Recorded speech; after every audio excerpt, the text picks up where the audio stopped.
हमेशा की तरह यहाँ खड़े होकर हमें ध्रुव का इंतजार करना होगा।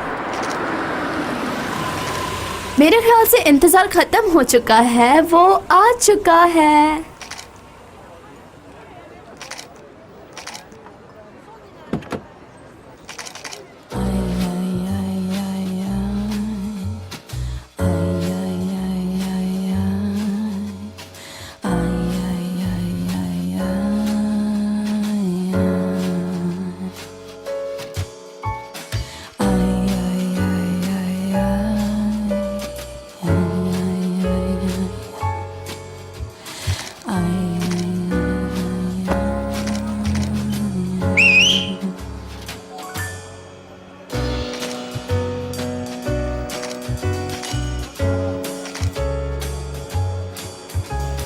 कैसे हैं आप सब?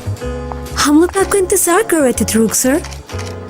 मुझे लगा था कि तुम पार्टी में अकेले आओगे। सार्टे कंपनी की क्वीन को कैसे नहीं लेके आते? कैसी लग रही हैं ये? इसमें कौन सी बड़ी बात है? जरूर ये टूवल नहीं डिजाइन किया होगा। इसमें पहनने वाले का भी बहुत हाथ होता है। चलो अंदर चलते हैं अब। यस।